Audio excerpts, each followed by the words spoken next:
La vie mensongère des adultes d'Elna Ferrante, le début d'une nouvelle saga? Une nouvelle saga?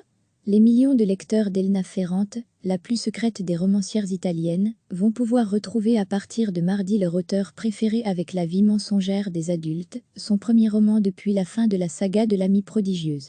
Très attendu également par les libraires qui comptent sur les best-sellers pour relancer leur activité, enrayée par l'épidémie de coronavirus, le nouveau livre de l'italienne bénéficie d'un tirage exceptionnel de 200 000 exemplaires de la part de Gallimard, son éditeur. La romancière n'avait rien écrit depuis 2014 hormis des chroniques pour le quotidien britannique The Guardian, rassemblées dans un recueil intitulé Chroniques du hasard publié en 2019 chez Gallimard. Le dernier tome du cycle de l'amie prodigieuse, L'enfant perdu, publié en Italie en 2014, est sorti en français en 2018. Les lecteurs francophones seront les premiers à pouvoir découvrir ce nouveau roman sorti en Italie en novembre, sous le titre « La vita bugiarda degli adulti » et devenu aussitôt un best-seller. Les versions en anglais, et dans d'autres langues, ne seront pas disponibles avant septembre. Netflix a déjà annoncé une adaptation du livre en série télévisée. En attendant, que recèle le 8e roman d'Elna Ferrante, traduit, comme ses précédents livres, par Elsa Damien. Pour feuilleter le livre, nous suivons le destin de Giovanna, fille unique d'un couple de professeurs, qui vit une enfance heureuse dans un quartier bourgeois sur les hauteurs de Naples. La collégienne est adulée de ses parents, particulièrement de son père, jusqu'au jour où elle surprend une conversation dans laquelle il la compare à Vittoria, une tante à la réputation maléfique.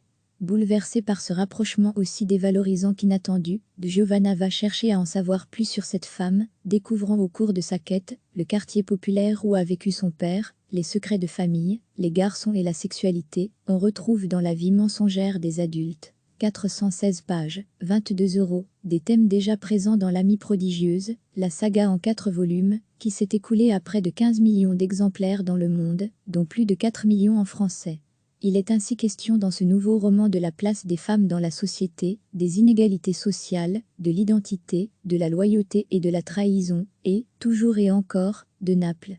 Le livre, palpitant de bout en bout, tient du roman réaliste, dans sa description des bas-fonds de Naples, du récit d'apprentissage. Giovanna va devoir franchir nombre d'obstacles pour assouvir sa quête, et du manifeste politique, dans la dénonciation des mensonges, de l'hypocrisie et du combat pour l'émancipation. Elna Ferrante confirme être une merveilleuse conteuse, un bracelet qui passe du poignet d'un personnage féminin à un autre, reliant ainsi toutes les femmes du récit, est de ce point de vue une véritable trouvaille. La fin du roman reste ouverte. Le lendemain, je partis pour Venise avec Ida.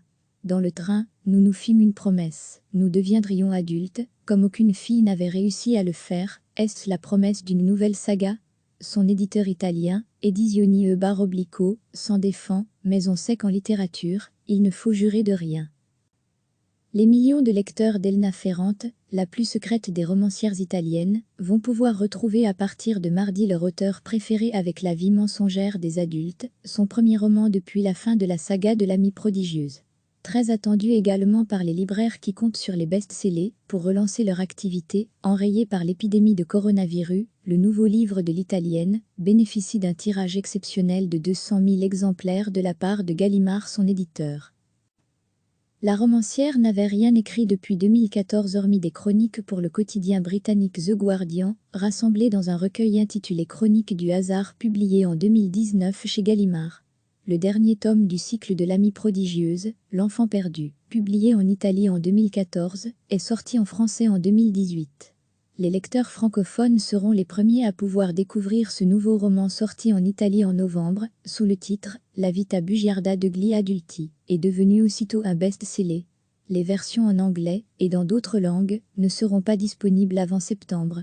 Netflix a déjà annoncé une adaptation du livre en série télévisée. Une nouvelle saga? En attendant, que recèle le 8e roman d'Elna Ferrante, traduit, comme ses précédents livres, par Elsa Damien. Pour feuilleter le livre, nous suivons le destin de Giovanna, fille unique d'un couple de professeurs, qui vit une enfance heureuse dans un quartier bourgeois sur les hauteurs de Naples. La collégienne est adulée de ses parents, particulièrement de son père, jusqu'au jour où elle surprend une conversation dans laquelle il la compare à Vittoria, une tante à la réputation maléfique. Bouleversée par ce rapprochement aussi dévalorisant qu'inattendu, Giovanna va chercher à en savoir plus sur cette femme, découvrant au cours de sa quête le quartier populaire où a vécu son père, les secrets de famille, les garçons et la sexualité, on retrouve dans la vie mensongère des adultes. 416 pages, 22 €, des thèmes déjà présents dans L'Amie prodigieuse, la saga en 4 volumes, qui s'est écoulée à près de 15 millions d'exemplaires dans le monde, dont plus de 4 millions en français. Il est ainsi question dans ce nouveau roman de la place des femmes dans la société, des inégalités sociales, de l'identité, de la loyauté et de la trahison, et, toujours et encore, de Naples. Le livre, palpitant de bout en bout, tient du roman réaliste, dans sa description des bas-fonds de Naples, du récit d'apprentissage, Giovanna va devoir franchir nombre d'obstacles pour assouvir sa quête, et du manifeste politique, dans la dénonciation des mensonges, de l'hypocrisie et du combat pour l'émancipation. Elena Ferrand confirme être une merveilleuse conteuse, un bracelet qui passe du poignet d'un personnage féminin à un autre, reliant ainsi toutes les femmes du récit, est de ce point de vue une véritable trouvaille. La fin du roman reste ouverte. Le lendemain, je partis pour Venise avec Ida. Dans le train, nous nous fîmes une promesse. Nous deviendrions adultes, comme aucune fille n'avait réussi à le faire. Est-ce la promesse d'une nouvelle saga? Son éditeur italien, Edizioni /Oblico, s'en défend, mais on sait qu'en littérature, il ne faut jurer de rien.